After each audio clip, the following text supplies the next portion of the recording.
Hello good morning and welcome back friends. आप देख रहे हैं पेसर एजुकेशन यूट्यूब चैनल। आज के इस वीडियो में बात करेंगे 28 जून से रिलेटेड जितने भी इंपॉर्टेंट करंट अफेयर बनती हैं सारी इस वीडियो में कंप्लीट करेंगे। साथ ही काफ़ी सारे एक्स्ट्रा फैक्ट भी यहाँ पे डिस्कस करेंगे। सो पूरे लेसन को ध्यान से और लास्ट तक आप जरूर देखिएगा। इसकी पीडीएफ आप डाउनलोड कर सकते हैं नीचे वीडियो के डिस्क्रिप्शन में से। तो देखिए, सबसे पहले मैं बात करूंगा जो लास्ट वीडियो की क्विज थी आपके लिए।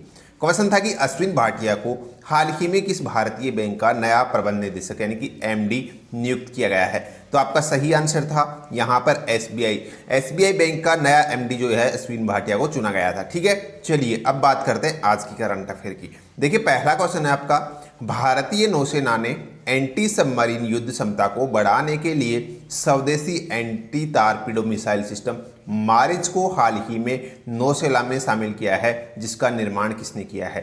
तो यहाँ पर देखिए पूछा जा रहा है कि जो मारिच है जिसको हाल ही नौसेना में शामिल कर लिया गया है, यह एक एंटी टारपीडो मिसाइल सिस्टम है जिसको किसने डेवलप किया है, डीआरडीओ ने। जो भारत का रक्षा अनुसंधान केंद्र है डीआरडीओ, इसी के द्वारा इस मारिच को जो है डेवलप किया गया है। यह एक स्वदेशी मिसाइल सिस्टम है, ये आप ध्यान रखिएगा। ठीक है, यहाँ देखिए इसका जो विकास मैंने बताया, जो डीआरडीओ की जो लैब है, एक तो एनएसटीएल और जो एनपीएल लैब है डीआरडीओ की, इन्हीं के अंदर जो है इसका विकास किया गया है। ठीक है, यह एक एंटी टारपीडो डेकाई मिसाइल प्रणाली है। ठीक है, यहाँ पे देखिए मैंने डीआरडीओ की बात की है। डीआरडीओ जिसका फुल फॉर्म होता है रक्षा अनुसंधान एवं विकास संगठन। ठीक है, इसका हेडक्वार्टर कहाँ है, न्यू दिल्ली के अंदर इसका हेडक्वार्टर है और इसका जो फाउंडेड डेट है 1958 में इसकी स्थापना की गई थी। इसके जो चेयरमैन है वर्तमान में जी सतीश रेड्डी, इसके वर्तमान में चेयरमैन है। कौन है, जी सतीश रेड्डी इसके वर्तमान में चेयरमैन है, ये आपको ध्यान रखना है। ठीक है, चलिए नेक्स्ट क्वेश्चन की बात करते हैं हम। यहाँ पे देखिए क्वेश्चन है कि हाल ही में वित्तीय कार्रवाई बल यानी कि फाइनेंशियल एक्शन टास्क फोर्स, जिसको शॉर्ट में कहते हैं FATF, की पूर्ण बैठक की मेजबानी किस देश ने की है या फिर किसकी अध्यक्षता में जो है यह आयोजित हुई है।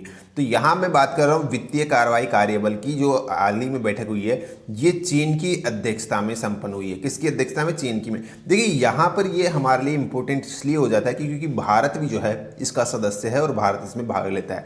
देखिए यहाँ पे थोड़ा पहले मैं इसके बारे में बताता हूँ, FATF के बारे में। इसकी स्थापना 1989 में जो है एक अंतर सरकारी संगठन के रूप में हुई थी और इसका उद्देश्य क्या है, FATF यानी कि जो वित्तीय कार्रवाई कार्यबल है, इसका उद्देश्य क्या है गठन करने का।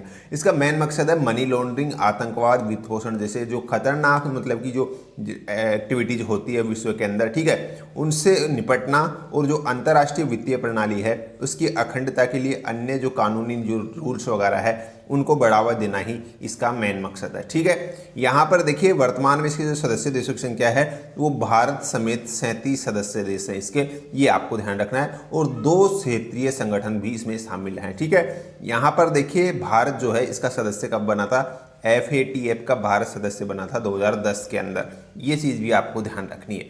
चलिए यहाँ हमने बात की है FATF की, अब बात करते हैं नेक्स्ट क्वेश्चन की। हाल ही में नशा मुक्त भारत अभियान वर्ष 2020-21 के लिए देश के 272 जिलों में शुरू किया गया है। इसको किसने लॉन्च किया है।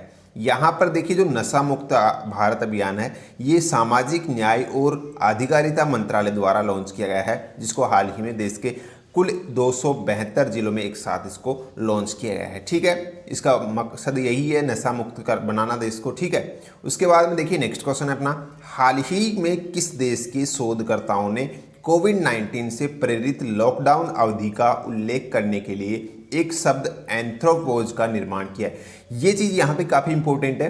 वो जो वोकेबलरी है हमारी उसके अंदर ये चीज़ आपसे पूछी जा सकती है। इसको वोकेब के रूप में भी आपको ध्यान रखना है। ये काफ़ी एक नया वर्ड है जो आपको ध्यान रखना है। ठीक है, देखिए एंथ्रोपोज वर्ड है, इसकी मैं बात कर रहा हूँ। इसके हाल ही में जो अमेरिका के जो शोधकर्ता हैं, वैज्ञानिक है, उन्होंने इस वर्ड का निर्माण किया है एंथ्रोपोज का। ठीक है, एंथ्रोपोज की मैं अगर यहाँ पे बात करता हूँ, इसका मकसद मतलब क्या है। एंथ्रोपो का मतलब होता है मनुष्य से संबंधित और पोज का मतलब होता है ठहराव। मतलब कि जो इसको किसके लिए मतलब कि बनाया गया है, जो अभी लॉकडाउन चल रहा है, लॉकडाउन की अवधि का उल्लेख करने के लिए इस चीज को बनाया गया है, इस वर्ड को। ठीक है, लॉकडाउन की अवधि का उल्लेख करने के लिए। तो ये वोकेबलरी आपको ध्यान रखनी है, काफी इंपॉर्टेंट चीज है। इसके अलावा यहाँ पर देखिए जो कोविड-19 से प्रेरित लॉकडाउन की अवधि है उसके लिए अधिक सटीक वर्ड है जिसे ग्रेट पोज नाम दिया गया है, ये आपको ध्यान रखना। ठीक है, चलिए ये तो हो गया हमारा एंथ्रोपोज के बारे में। नेक्स्ट क्वेश्चन देखते हैं अपना। अमेरिकी अंतरिक्ष एजेंसी नासा ने नस्लीय भेदभाव के विरुद्ध चल रहे अभियानों का समर्थन करने के लिए अपने मुख्यालय का नाम किसके नाम पर रखने की घोषणा की है।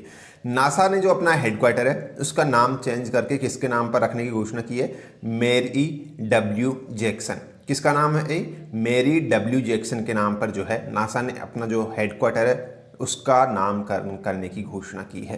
क्यों? क्योंकि अभी जो नस्लीय भेदभाव के विरुद्ध जो अभियान चल रहे हैं उसमें नासा अपना सहयोग जताने के लिए नासा ने ऐसा कदम उठाया है। चलिए ये तो हो गया कि नामकरण किसके नाम पर किया गया है, मैरी डब्ल्यू जैक्सन। अब यहाँ पे मैं आपको बताता हूँ कि ये मैरी डब्ल्यू जैक्सन है कौन। देखिए मैरी डब्ल्यू जैक्सन की मैं बात कर रहा हूँ। यहाँ पे आप फोटो में देख सकते हैं अमेरिकी अंतरिक्ष एजेंसी नासा जो है इन्होंने अमेरिका समेत जो जितने भी अभी जो मतलब कि नस्लीय भेदभाव के विरुद्ध जो अभियान चल रहे हैं उसका समर्थन करने के लिए ये नामकरण चेंज करने की घोषणा की है। ये तो मैंने बता दिया आपको, लेकिन यहाँ पर जो मैं बता रहा हूँ कि जो मैरी जैक्सन ना है ये कौन है, ये देखिए नासा की सबसे पहली अफ्रीकी अमेरिकी महिला इंजीनियर थी। कौन थी? नासा की सबसे पहली अफ्रीकी अमेरिकी महिला इंजीनियर थी और इसी के नाम पर, इन्हीं के नाम पर जो है ये यहाँ पर नासा ने अपने हेडक्वार्टर का नाम करने की घोषणा की है। हो गया नासा के बारे में। नासा एक अमेरिकी अंतरिक्ष एजेंसी है जैसे कि आपको मैं काफ़ी बार बता चुका। बाकी नेक्स्ट क्वेश्चन देख लीजिए अपना। वैश्विक स्तर पर किस दिन को सूक्ष्म लघु एवं मध्यम उद्योग दिवस के रूप में मनाया जाता है? तो ये 27 जून को वैश्विक स्तर पर सूक्ष्म लघु एवं मध्यम उद्योग के दिवस के रूप में मनाया जाता है। इसका उद्देश्य जो छोटे व्यापारी हैं, लघु मतलब कि जो मध्यम व्यापारी हैं वर्ग के, उनको प्रोत्साहित करना ही इसका मेन मकसद है। ठीक है, नेक्स्ट क्वेश्चन यहाँ पे देखिएगा। विन्नी महाजन किस राज्य की पहली महिला मुख्य सचिव बन गई है? यहाँ पे देखिए वैसे इंपॉर्टेंट हो जाता है, ये पहली महिला मुख्य सचिव बनी है पंजाब की। ठीक है, इसलिए थोड़ा यहाँ पे ध्यान रखिएगा, पंजाब की ये पहली महिला मुख्य सचिव बनी है हाल ही में। नेक्स्ट यहाँ पे पंजाब की बात की, चलिए थोड़ा पंजाब घूम के आते हैं हम। यहाँ पर सबसे पहले हमें मैप में देखना है पंजाब है कहाँ। चलिए ये रहा अपना पंजाब, दिख रहा है आपको ये वाला, ये है आपका पंजाब। चलिए ये सबसे पहले इसकी बॉर्डर शेयरिंग की हम बात करते हैं कि कहाँ कहाँ ये अपनी बॉर्डर शेयर करता है। तो इधर अपना जो ये पंजाब राजस्थान से जुड़ा हुआ है, राजस्थान के साथ इसकी बॉर्डर शेयर होती है। उसके अलावा हरियाणा से ये अपनी बॉर्डर शेयर करता है, फिर यहाँ पे ये हिमाचल प्रदेश से अपनी बॉर्डर शेयर करता है और इधर ये अपना जम्मू कश्मीर से भी बॉर्डर शेयर करता है। ये तो हो गई इंटरनल बॉर्डर शेयरिंग, ये आपको ध्यान रखना है। इधर ये पाकिस्तान से बॉर्डर नेशनल, अगर आप इंटरनेशनल बॉर्डर शेयरिंग की बात करोगे तो ये पाकिस्तान के साथ अपनी बॉर्डर शेयर करता है। तो ये तो हो गई बॉर्डर शेयरिंग की बात। अब थोड़ा अंदर की बात कर लीजिए। कैपिटल इसकी जो है क्या है, छत्तीसगढ़, चंडीगढ़ है। और यहाँ पे अगर मैं बात करता हूँ चंडीगढ़, ठीक है। और यहाँ पे देखिए लार्जेस्ट सिटी लुधियाना है। उसके अलावा गवर्नर यहाँ पे आपको ध्यान रखना है, क्या है गवर्नर? वीपी सिंह बदनौर यहाँ के वर्तमान में गवर्नर है। कौन है? वीपी सिंह बदनौर। उसके अलावा जो सीएम है वो कौन है? कैप्टन अमरिंदर सिंह यहाँ के वर्तमान में सीएम है। कौन है? कैप्टन अमरिंदर सिंह। ये आपको ध्यान रखना है। बाकी लोकसभा राज्यसभा सीटों की संख्या भी यहाँ पे आपको ध्यान रखनी है। लोकसभा सीटों की संख्या यहाँ पे 13 है और राज्यसभा सीटों की संख्या यहाँ पे कितनी है? 7 है। ठीक है, ये हो गया पंजाब के बारे में। नेक्स्ट क्वेश्चन देखिएगा। राष्ट्रमंडल खेलों की स्वर्ण पदक विजेता के संजीता चानू को 2018 के लिए अर्जुन पुरस्कार देने की घोषणा कर दी गई है। इनका संबंध किस खेल से है? तो ये संबंधित है भारोत्तोलन से। ये एक भारतीय भारोत्तोलक है जिनको हाल ही 2018 के अर्जुन पुरस्कार देने की घोषणा की गई है। अब यहाँ पे आपको लग रहा है, पता थोड़ा सा सोच रहे होंगे कई दोस्त कि ये 18 वाला अवार्ड अभी क्यों दिया गया है, क्योंकि 18 के बाद तो 19 का भी दिए जा चुके हैं, लेकिन ये इनको अब क्यों दिया जा रहा है। तो आपको बता दे हुआ क्या था कि जो यहाँ पे के संजीता चानू है, इनको 2018 का जो अवार्ड था ये नहीं दिया गया था, क्योंकि इनको जो है जो डोपिंग टेस्ट था इनका वो हुआ था। इसके वजह से जो है ये उस टाइम पे मतलब कि पॉजिटिव आई थी उस मैटर में, उस मामले में, लेकिन बाद में जब उसका अच्छे से एक बार दोबारा निरीक्षण किया गया था तो उसमें जो है इनको डोपिंग टेस्ट के जो आरोपी के रूप में बरी कर दिया गया था। इनको मतलब कि नेगेटिव शो कर दिया गया था और उसी के बाद यहाँ पर इनको ये 2018 का जो पुरस्कार है ये देने की घोषणा की गई है। तो इसलिए ये डिले हुआ है इनको देने में, ये आपको ध्यान रखना है। बाकी इन्होंने 2014 के अंदर और 2018 के अंदर 2 राष्ट्रमंडल खेलों में स्वर्ण पदक जीते थे। ठीक है, ये कौन है? तो ये है मणिपुर का जो काकिंग जिला है वहीं पे जन्मी जो मतलब कि एक भारतीय भारोत्तोलक है। ठीक है, जिन्होंने 48 केजी भार वर्ग में 2014 में गोल्ड जीता था और 2018 में 53 केजी भार वर्ग में गोल्ड मेडल जीता था। तो ये भी आपको ध्यान रखना है। ठीक है, ये हो गया। यहाँ पर नेक्स्ट क्वेश्चन देखिएगा अपना।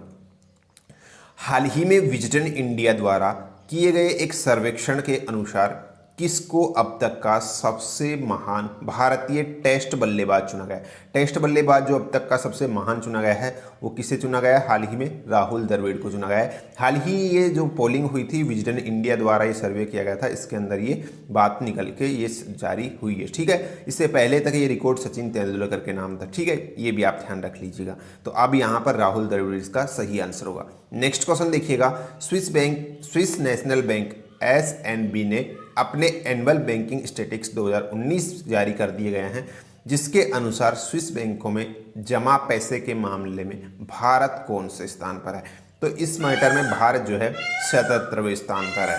ध्यान रखिएगा, स्विस बैंकों में पैसे जमा कराने के मामले में अब भारत जो है 77वें स्थान पर आ गया है। ठीक है, उसके बाद में देखिए हम बात करते हैं नेक्स्ट क्वेश्चन की।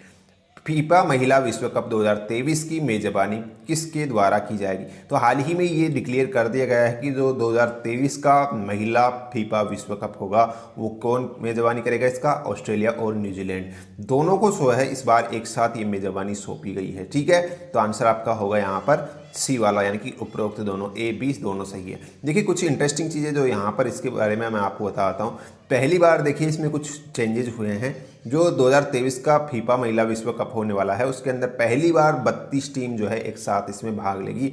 और दूसरी जो चीज़ है वो चेंजेस वो हुआ है कि पहली बार इसमें किसी 2 देशों को जो है एक साथ मेजबानी सौंपी गई है, जिसमें ऑस्ट्रेलिया और न्यूजीलैंड जो है इस बार इसकी मेजबानी करेंगे। ठीक है, तो ये चीज़ दोनों जो है इसमें काफ़ी चीज़ इंपॉर्टेंट है। उसके अलावा देखिए मैंने यहाँ पे फीफा महिला विश्व कप की बात की है। इससे पहले वाला ये 2023 का है, इससे पहले कब हुआ था? 2019 में हुआ था। अभी जो लास्ट टाइम हुआ है वो 2019 में हुआ था, जिसकी मेजबानी फ्रांस ने की थी, जिसका चैंपियन कौन बना था? यूनाइटेड स्टेट बना था, और जो रनर अप में रहा था वो था नीदरलैंड। ठीक है, तो ये दोनों भी आप ध्यान रखिएगा। लास्ट 2019 के विजेताओं की बात की यहाँ पे। नेक्स्ट यहाँ पे आज की क्विज देख लीजिएगा। किस दिन को अंतर्राष्ट्रीय जैव विविधता दिवस मनाया जाता है? ये आपको यहाँ पर बताना है। सो आज जो भी सही आंसर है कमेंट बॉक्स में लिखना है। ये थी आज की करंट अफेयर। होप आपको वीडियो पसंद आई है तो लाइक शेयर भी कर दीजिएगा। मिलते हैं नेक्स्ट वीडियो में। धन्यवाद।